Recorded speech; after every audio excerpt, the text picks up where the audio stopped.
me know, okay?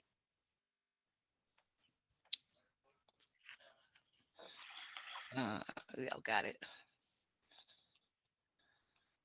Okay, well, slide 3. Could you hear me on the very first one when I did the objectives? I want to make sure that you're following me. Nod your head if you heard me on the first one. Good. That lets me know you're with me. Thank you. Um, we're going to define discipline, the practice of training. Um, she's trying to get our slides so you can see what I'm saying.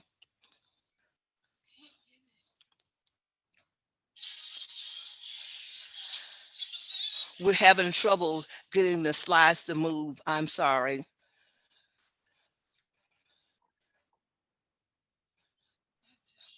Bear with me for just a second.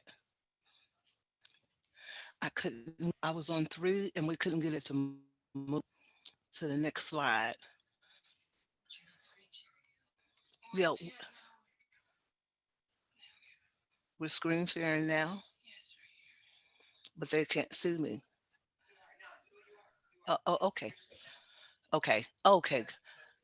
Okay. Go to 3.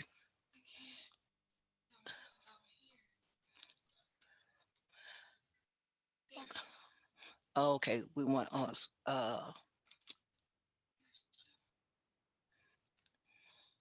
Okay. Now, this is where we're at now. We're defining, giving a definition for discipline. It's the practice of training people to obey rules or a code of behavior. And number 2, some terms to describe this discipline are control, direction, regulation, rules, strictness, order, and authority. I want you to keep number 2 in mind. And as we go through talking about discipline and grace, kind of see some of the ideas and some of the places that you have used in the past. Okay, the very next one. Now we're going to do the design for the definition for disciples and see how that goes. Disciples are people who are being taught. A true disciple is not first a student or a learner, but a follower, one who applies what he or she has learned. So, what are some of the characteristics of a disciple? We're going to learn that.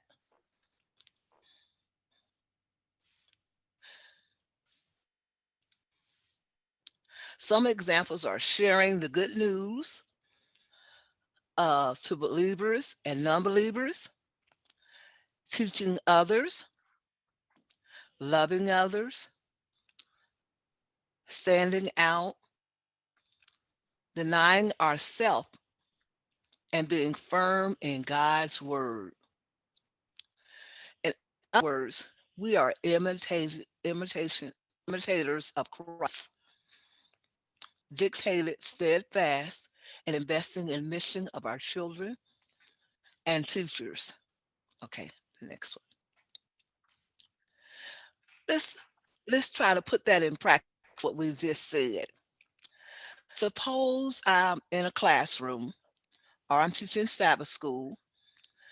A child comes in and that child sits down and they decide to put their foot up and kick the other child's chair and are either try to disrupt the other kids on what they're doing.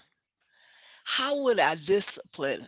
How would I, yes, discipline that child and still keep that child wanting to see Jesus? From what we did, we want to be an imitator of Christ. So anyone want to jump in and tell me how they think they would handle that? I want to get us to interact too. So if you could Well, go ahead. who's Well, speaking? first of all, in my part as a Sabbath school teacher and professional teacher, and I will try to deep in the bottom of the situation why that child came with that interrupting behavior. Find Hmm. out the cause. Do like a little investigation to see what's going on. Um, he probably didn't have breakfast the morning that he came to your class. He probably had some family situation. Mom give him a whipping or something. So it probably has a death in the family. So before you jump into the kids per se, just try to do some investigation deep, deep, deep. But meanwhile, try to take it aside and have a private personal talk with him. If wish we're not getting much from the kids, but you can investigate the problem, Okay. the Now remember. cause. Now remember, you're the teacher, and you're in the classroom, and you got about 10 more children in the room also with you. So keep that in mind. That was good. I really appreciate that. Anybody else want to give a one If other? I may, Yes. as a mom, real quick, my son, he used to get bored after he finished doing his work, so he would Uh-huh. mess with other kids. And he had bit one, and one day his aunt, she nipped him back on his hand, and she's like, "Did you like that?" He said, "No."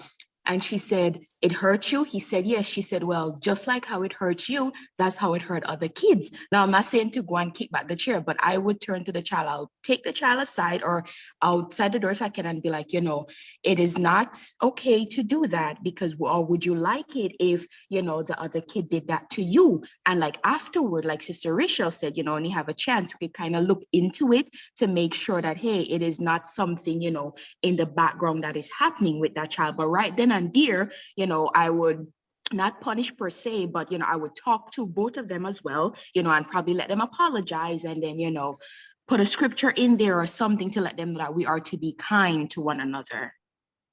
Okay. Thank you both so much. Let's see what's some of the things that we can do to kind of help us. Okay. Here are some of the considerations for the site discipline. Give specific instructions, which was good. I thought I heard someone mention that.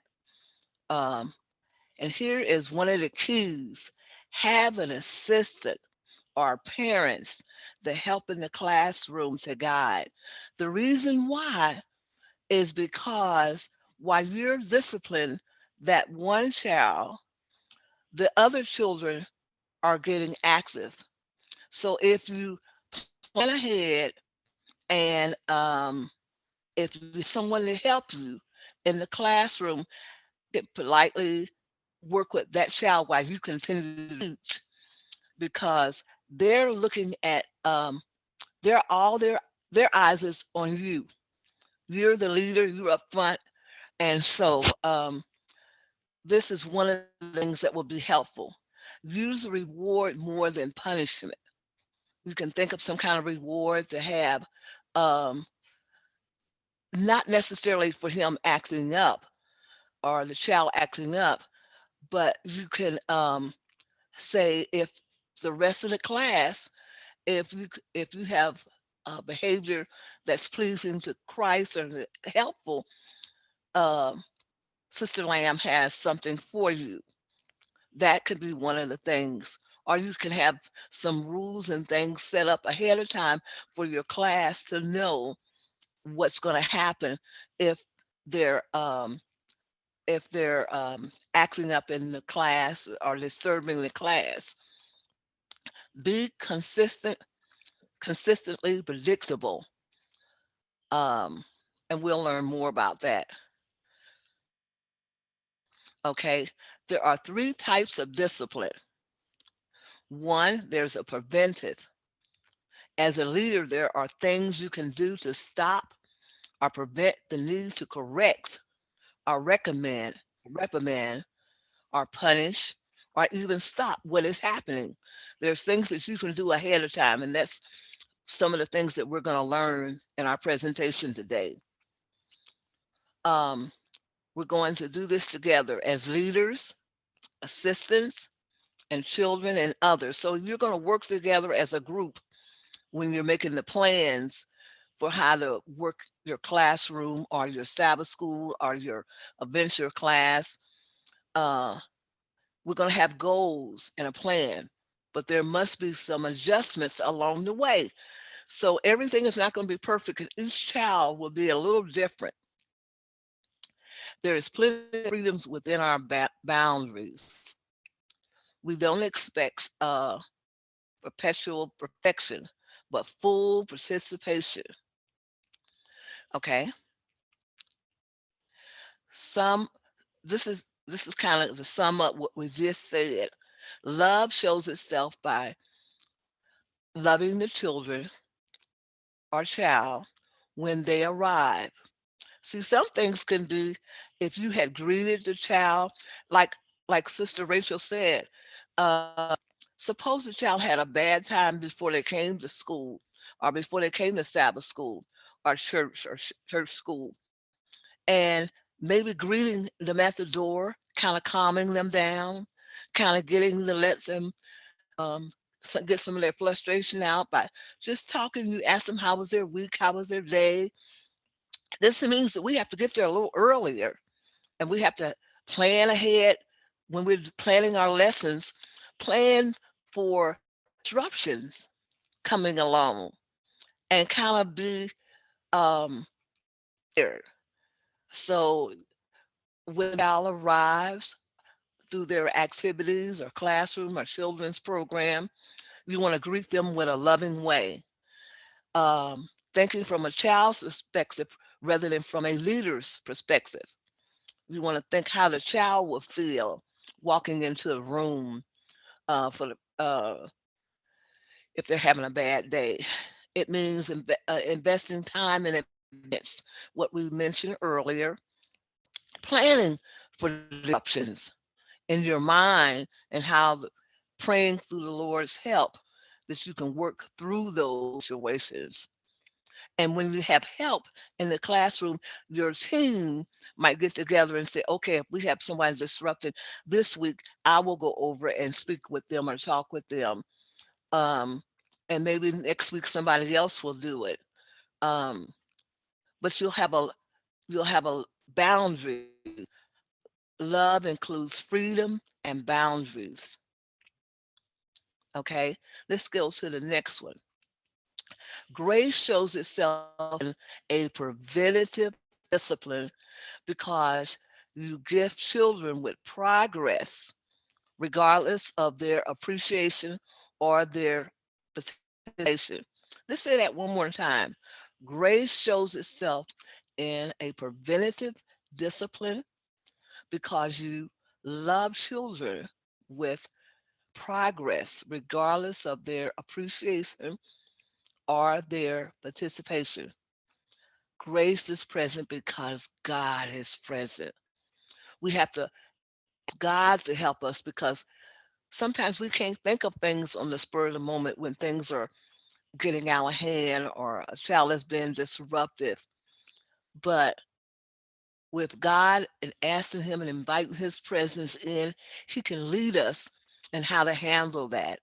Or if you have a team working with you, somebody might be able to come up with a solution that you didn't even think about so that you can go ahead and lead.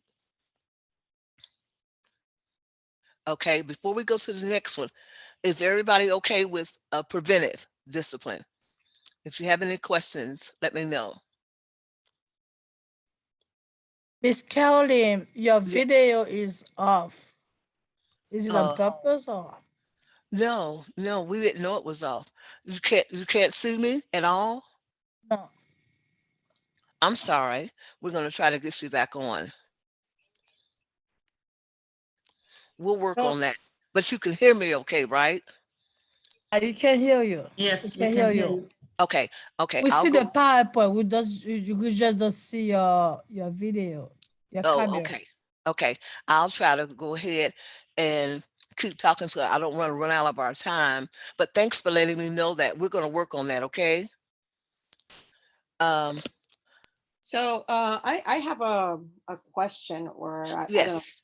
Yes. So we have one child in our classroom that is very, say, not this. I mean, like, it's a disaster. Even my 5-year-old kids, mommy, we don't like that child because he's so disruptive, and the parents just stay there and look at him, and they can tell that the instructors are having a hard time, and what do you tell?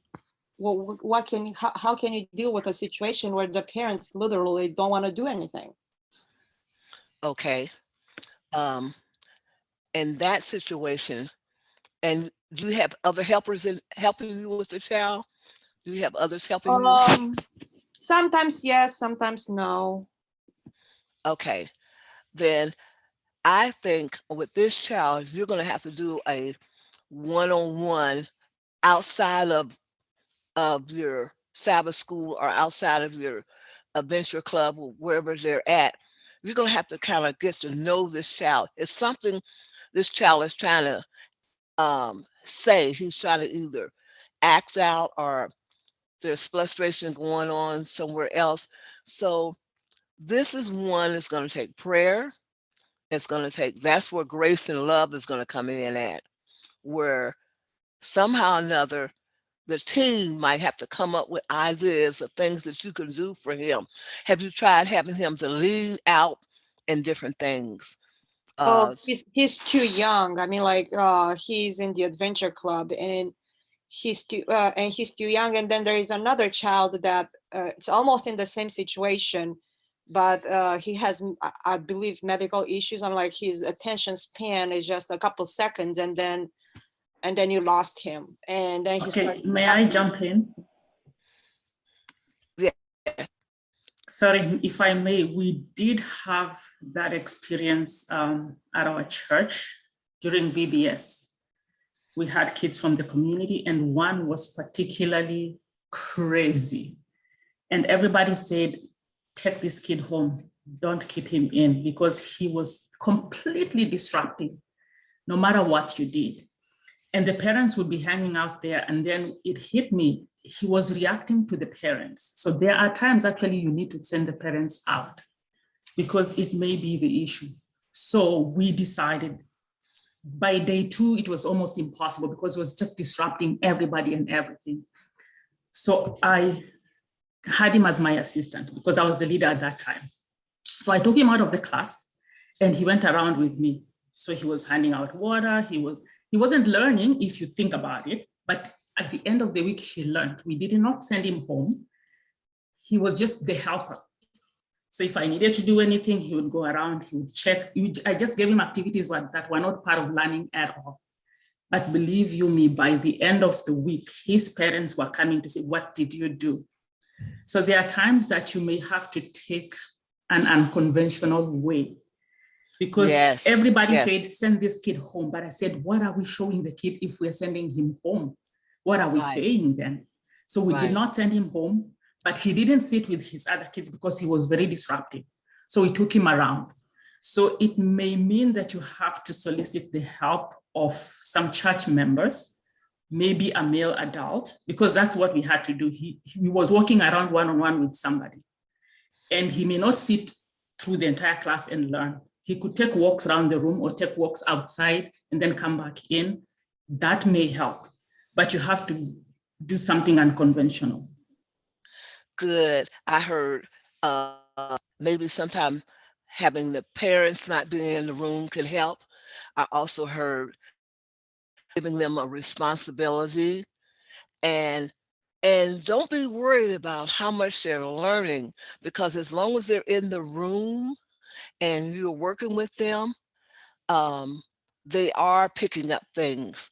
So let's see what the rest of the ways to help. There's some more ways in discipline. I saw grace in what she did. I saw love in what she did. So it's, I really appreciate your comment and your solution. There's another part of discipline. It's called supportive. This type of discipline is assisting a child towards increasing self control. And that's what you did with this young guy, this young kid. You took them aside and gave them duties and kind of made them feel good about themselves. And maybe that's what they were getting at home. We don't know. But it was something different for that child. Things like choices and self control should increase as a child develops. The parents aren't, the parents haven't mastered this yet. And you can see that also. Even the parents are coming to you for help. Um, an example is social skills, uh, taking turns, sharing, and working together. This is all part of, this is another part of discipline. And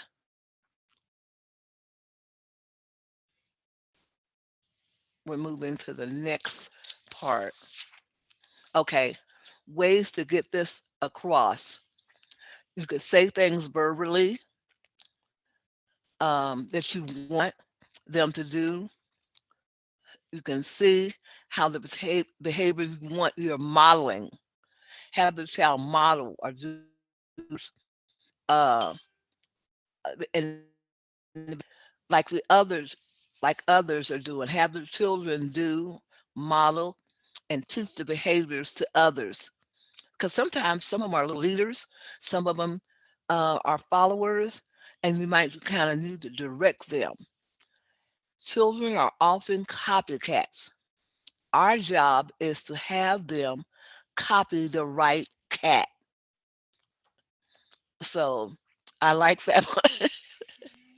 I um, love it too, and I'm going to internalize it and practice it. yes, yes. Okay. We're going to the next one. Um, Let me see.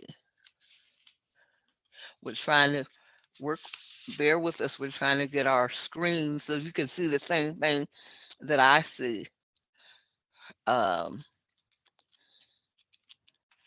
okay.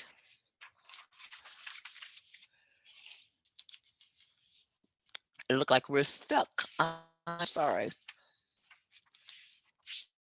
Okay. Another way of teaching the children to make good choices is model, show and tell by demonstrating what you want the child to do. Uh, give them a signal. Say, for instance, a child is getting ready, is getting to try to get out of hand. Maybe you have a signal with your team or somebody in the room that maybe you might need to take this child and give them another task or do something with them. Um, give them a signal for the child to do what is expected.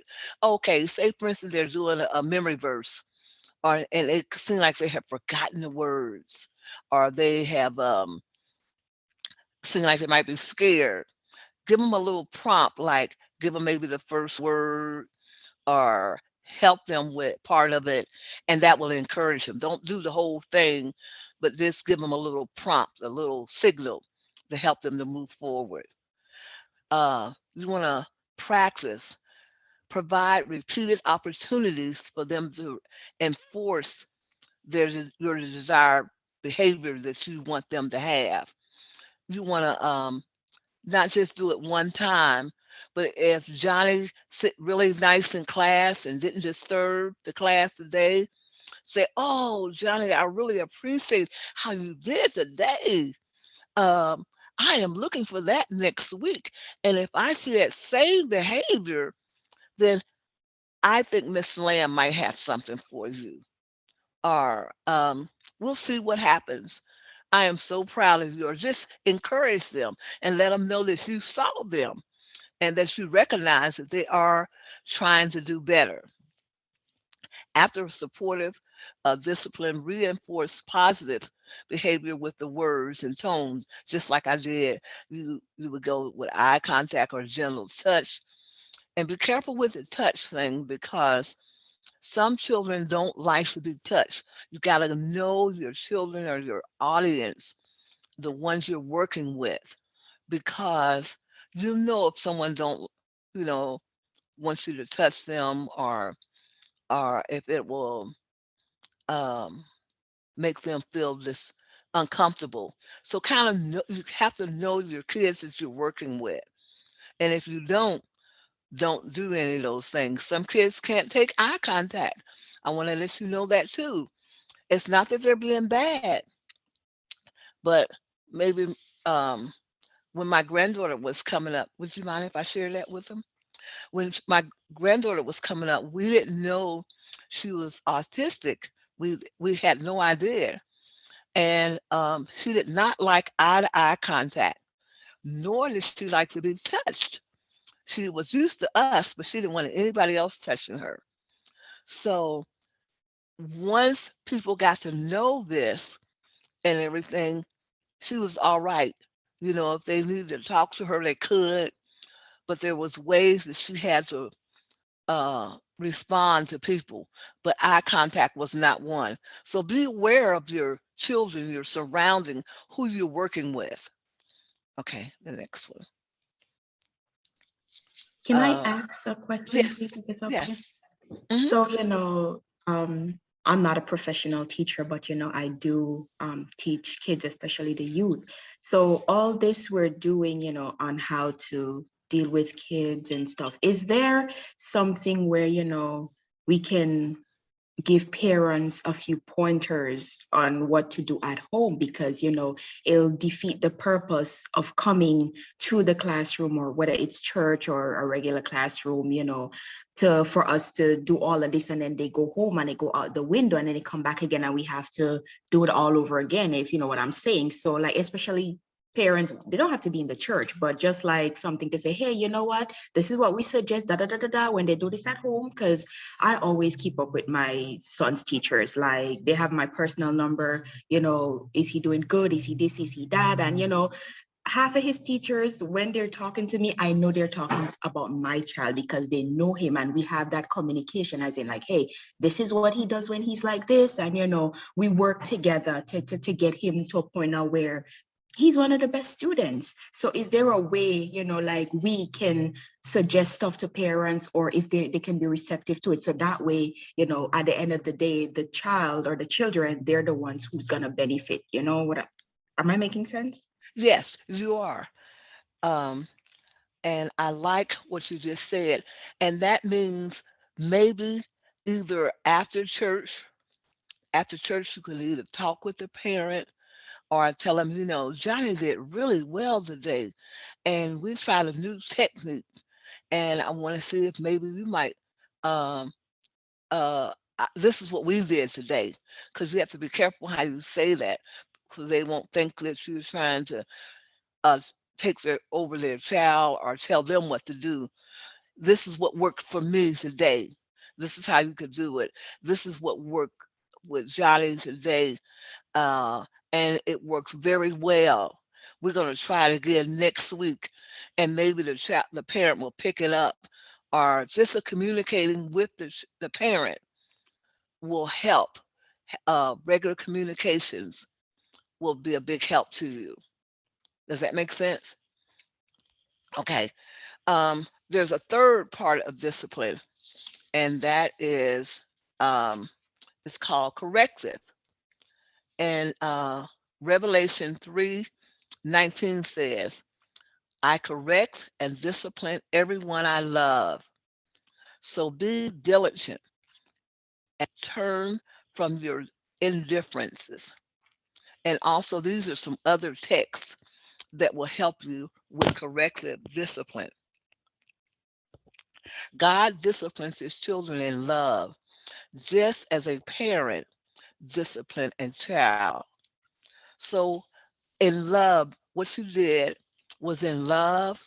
And when we speak to the parents and we do it in love, we can get so much better, so much more uh, response from them. And sometimes they're just very happy to know that Johnny had a good day, because sometimes they're frustrated and think, oh, I don't want to send Johnny to Sabbath school or adventures. But if they know that they're doing okay and they got some loving people around Johnny, then they're going to be more inclined to want to do and have Johnny to participate in activities. Okay, here's another one. Corrected. This is the same one, but here's some other pointers on it. Corrected discipline should be necessary for different reasons, such as not knowing the correct behavior, forgetting the right behavior. That's the reason why you want to kind of constantly remind the child when we come in, oh, today we're going to have a good time. We're going to raise our hands when we have a question. We're going to share with our friends today in class. You're going to kind of do some reinforcements kindly. Um, and that helps them to know the kind of attitude. And a lot of children want to please. They really want to please you, but sometimes they don't know how. So when you reinforce their good behaviors and things that they're doing, it helps them to want to do more, to do better. Um, Feeling out of sorts when they're out of sorts. When they're bored, you'll know just what things to do to help them. Um, Resisting authority. Some people, like like y'all were telling me about an example, some kids don't like authority. And so it means we got to have the extra time to kind of know who we're working with. And that's why I love a team, even if it's three people as on my team. Some, if you rotate this week, I might not teach and somebody else teaching. I work with the child. There's some kids is going to like me more than they will the next person. Some people will like the next person more than they will me. So if you're rotating and they know that you're loved at the bottom line, then you get the cooperation of your children. Okay. Um, Corrective discipline can be short, like a little nudge. You can make sure it's not a showdown between two people. I found out when children confrontational and you seem like you're battling with them, it is a struggle. But if somehow or another, if you can convey that I love you and that we're going to have a good day today when they come in and encourage them, you'd be surprised at things that changes. Even corrective discipline is built on love. Grace is also needed to follow through on discipline. Forgiveness also is necessary. Sometimes Johnny might need to apologize for something he might have done. But if you just say, I forgive you and I love you and Jesus loves you too, some of those encouraging words might help you even more. A review. There's the three kind. Preventive discipline helps the child to veer on the right pathway. Okay. Supportive discipline keeps the child on the right path they're moving. And corrective discipline helps the children lock on the path. It's our time. We over? Oh, okay. All right. Okay. If there's any questions on what we just talked about, I would like for you now to let's talk some things out. This was kind of like a outline to kind of help you with discipline and grace. Now, maybe we can have some things that maybe we had problems with or we need to share. Is there anybody who would like to step in? Um, I have a question, if that's okay. Sure. So this is about my own kids. I have twins, and one of them is very nice. And if you separate them, they behave one. I mean, like they're like angels. If you separate them, the moment they get together is a disaster. And especially one of them. And I ran out of ideas. And he knows he's doing bad things. And he says, "Sorry, mommy, sorry, I'm not gonna do it again."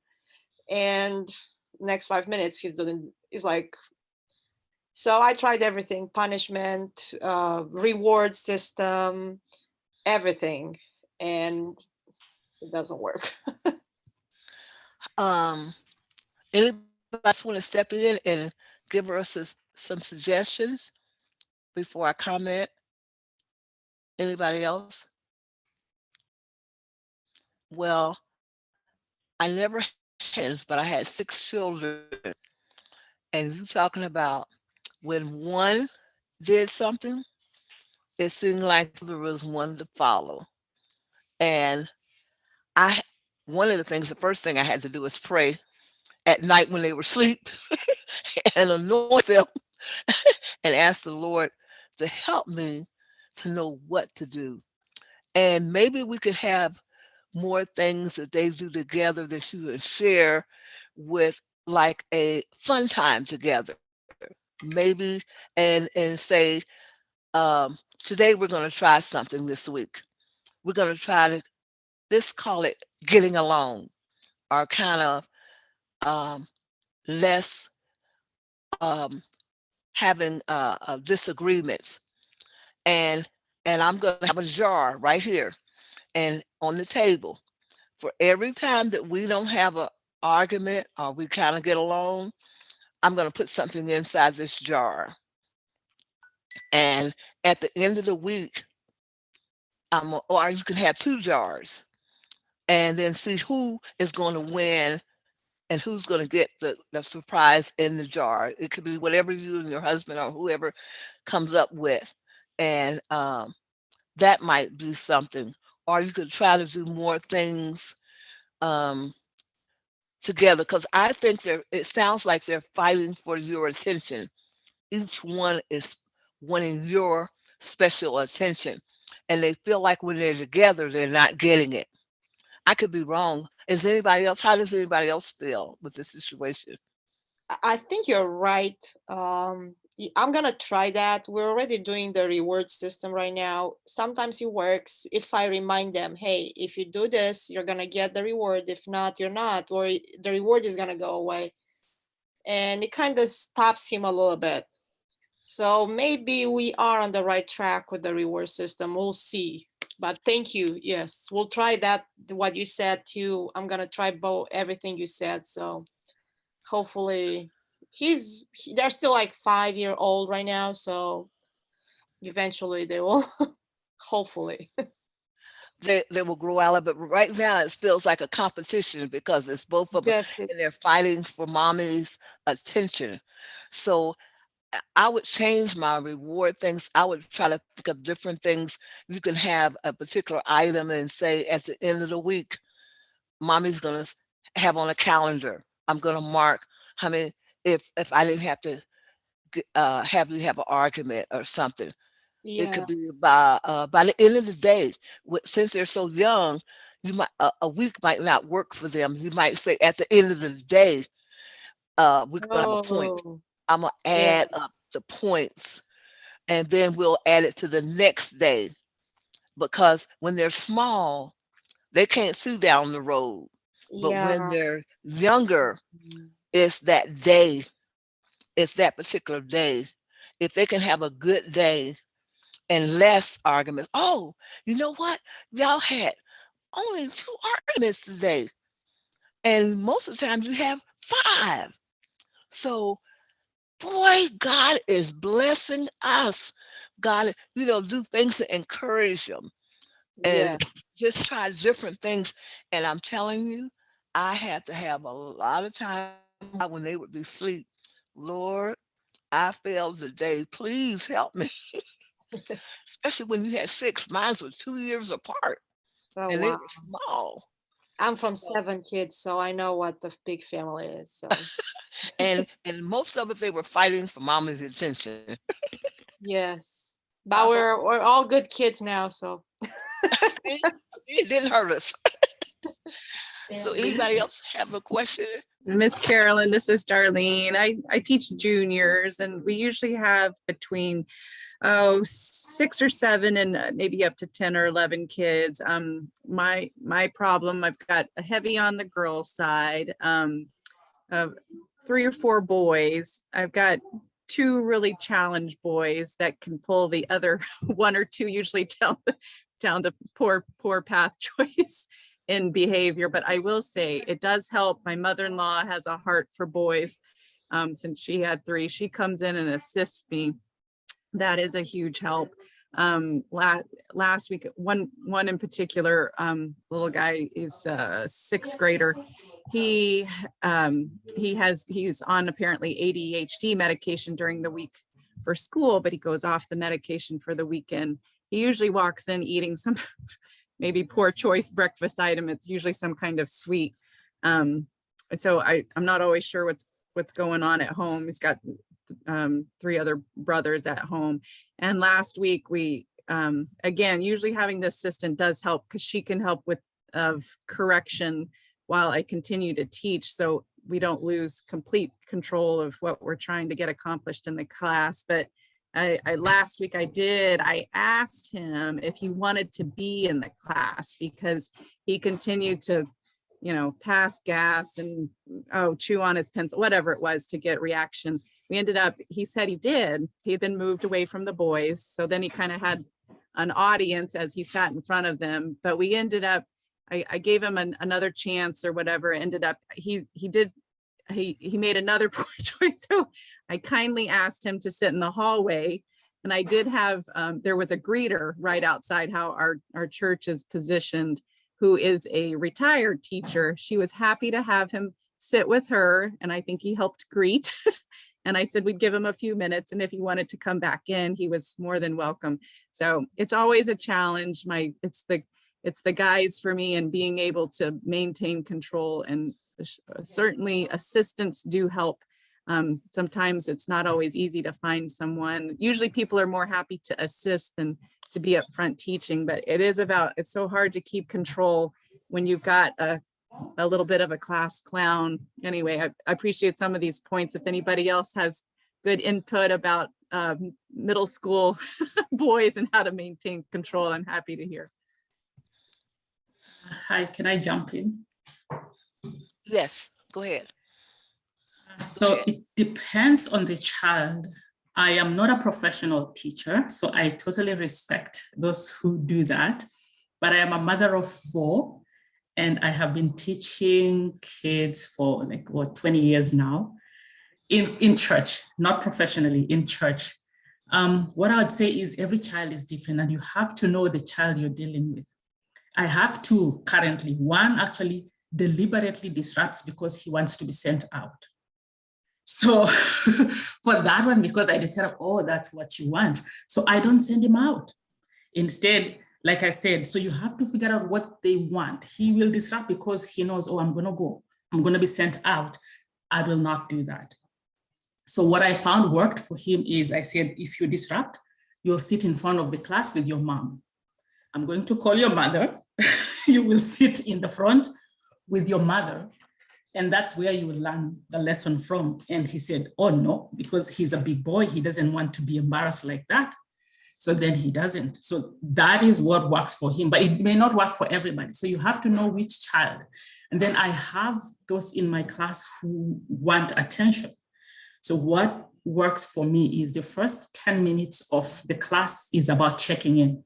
We do not do any lessons, and they know. So every child will tell me what they did, whether it was bad, whether it was good, whatever it was. And there's no judgment, it's just checking in. And once they've given everything out, we get into the lesson. And now they know, as soon as I can, Miss Judy, guess what happened? We had COVID. They tell me everything. And everybody knows at the beginning of the class, that's what we do. So it depends on the child. And like I said, there's the one who you want the parent out of the room. There's one who the parent needs to be in the room. So every child is different. That's just a few of the things that have worked for me in the class. Oh, thank you. I appreciate you. that. Mhm. I like the checking in. And I like being able to get Um, some help from others. Somebody else wanted to say something? yes, yeah. You have to get him involved. Like, you cannot keep sending him out, because the more you keep sending him out, the more he's like, okay, that's joy for me. I'm in control of the class, whatever I do, you know. So you have to find other things that he's interested in. What is it is interested in? The sister said, you could find out what's going on, what is it you're interested to do, and share with us. But you have 5 minutes to do so, no more than 5 minutes, or 2 minutes, or 3 minutes, however you wanted to do it, and let him share. And then after he finished sharing, but you have to have something right after that to give him to do, keep him busy, keep him occupied, or find what's worked for him. And then once you find what's worked for him, and the other ones, like, it's better to get them to keep him occupied and staying in the class so he could get something, then send him out that he's not getting anything. And then the other ones are watching, they looking, if he does that, he get away with it, he's outside, I could do the same thing too. So find what's worked for him. You could talk to him one-on-one, and then put more things for him. Oh, sorry, I'm coming in again. So it depends. Like, so I have one who has ADHD in Pathfinders. So in Sabbath school, I do differently. In Pathfinders, I have this kid who is same thing. You could chase him out of the room and get so angry and so annoyed. So I have to pray before I come into the class every time I'm teaching him. And what I found he loved is games. So here's what I do. I tell him at the beginning of the class, we will play 5 games today. And you are in charge of how many games we play. Every time you disrupt, we lose 1 game. So he says, oh no. So I'm like, yeah. So we will play 5 games in total. And I even show him the schedule. I'm like, this is the schedule. After 10 minutes, we play a game. After another 10 minutes, we play a game. And he loves the games. After 10 minutes, we play a game. So you are in charge. You mess up, you lose 1. And every time he messes up, he loses 1. So that's another strategy that it depends. Like I said, you have to know the kid and what works and what doesn't work for them. Oh, we're about to wrap up. I like one of the things, I think the first question you asked me, didn't you say they were juniors? It was a junior, the person that asked the question. Yes, If they're okay, juniors, grades 4 through 6. Good. These are little, this is the time to have them to lead. I would find a little part, that's things. I appreciate the comments that the others gave. I really do. I think that there was some merit in what they said.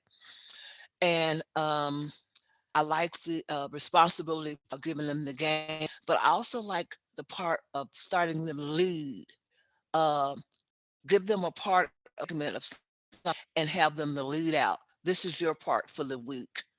Give them a different thing, either do the song service, do the a question and answer, or some kind of part, the offering, and say, but if you ask, I won't have you to do the part. But find out, because that might be something they want to do. So they don't have to do.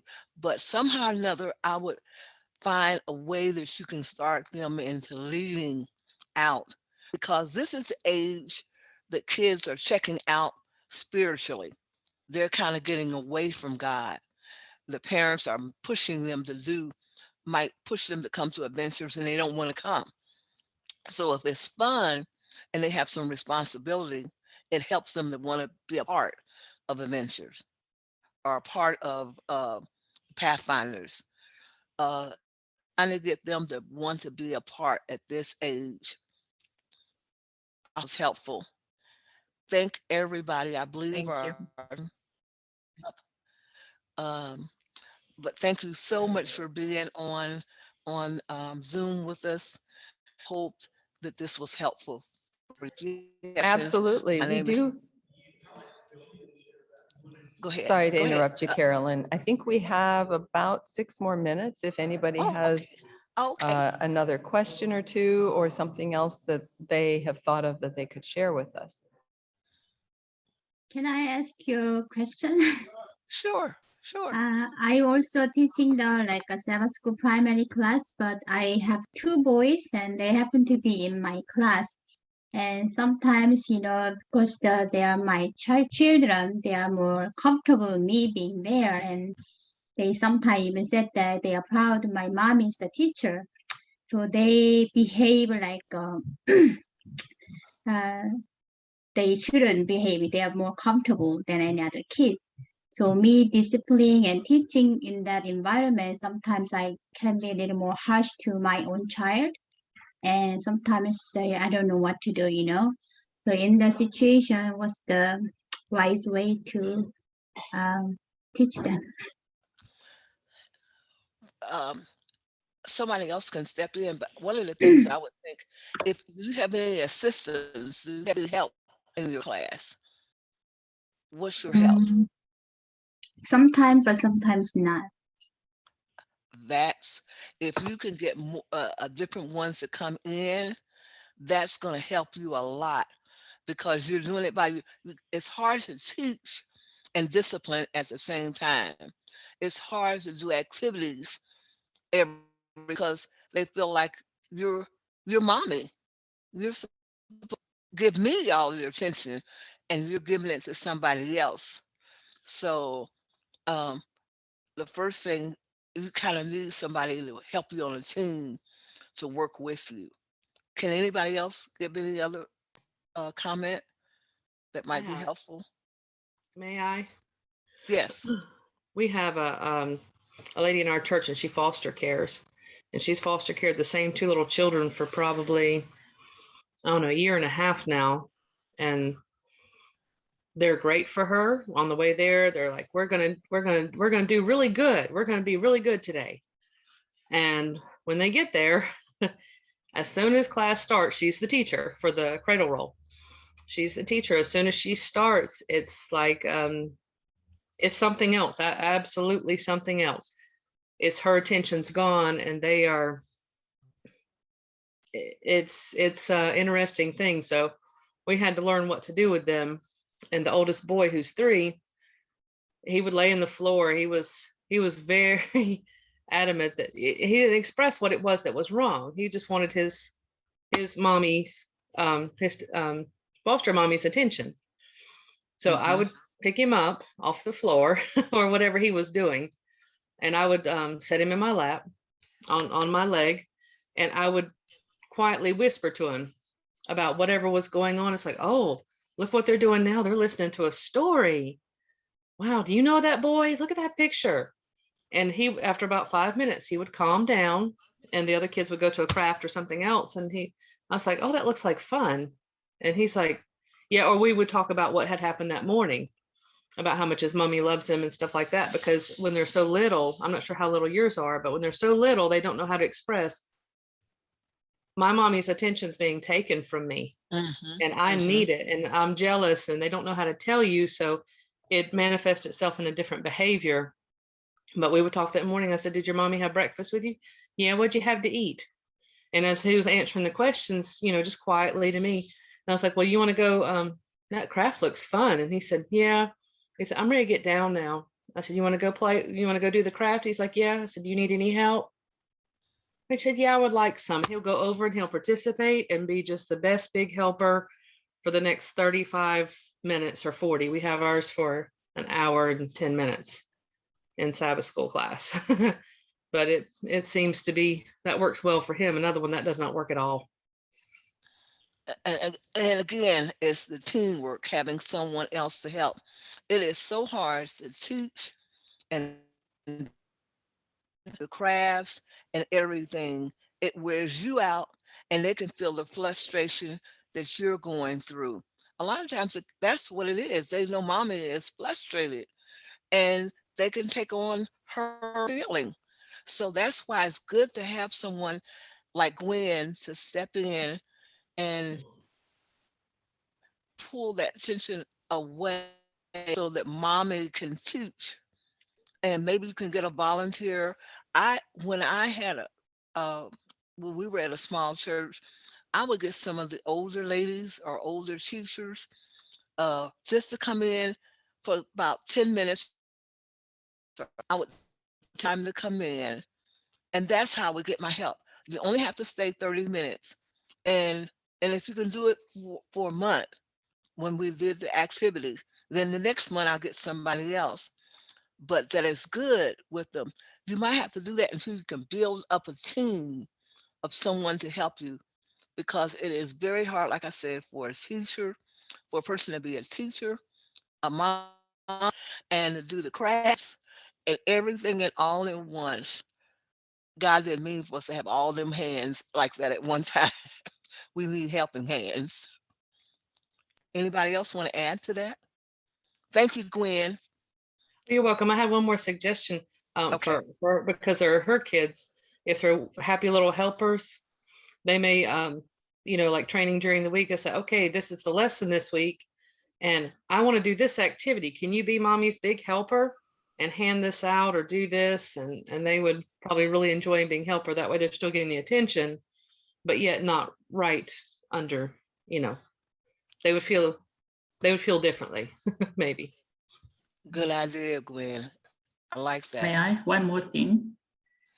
So if they're older, because I have taught my kids when they're much older, like maybe 10 and up, what I say to them when I'm going to class is, as soon as I get through that door, I am not mommy, I am Miss Judy, because that's what everybody else calls me. So you can see the way it's shocking the first time, but it changes because kids can adapt. They are very good at adapting, and they know, okay, so I'm in class now. So that's one thing I tell my kids. They're older. When they're older, they can understand. Little babies, they won't. But I say, okay, so for this next 1 hour, it's not mommy, it's Miss Judy, because everybody else is calling me that. So then in their brains, it clicks. She is a teacher now, not mommy, and it helps. Thank you Very so much. good. Thank you all so much. Thank you, Miss Carolyn, for your presentation. Thank all of you for listening, participating. I think this has been a very helpful workshop. We have 10 minutes now before the first general session of the morning. And so my notification is telling me that our breakout room is going to no longer exist in 49 seconds. So if you want to leave the breakout room and get back to the main room now, you may. If you want to stay and chat for 40 seconds, you may do that as well. And I will see you all in future workshops later today. Thank you for the presentation. Thank you. Thank you for the presentation. Thank you, Carolyn. You're Very welcome. informative. Yes. Thank you all for joining. All right.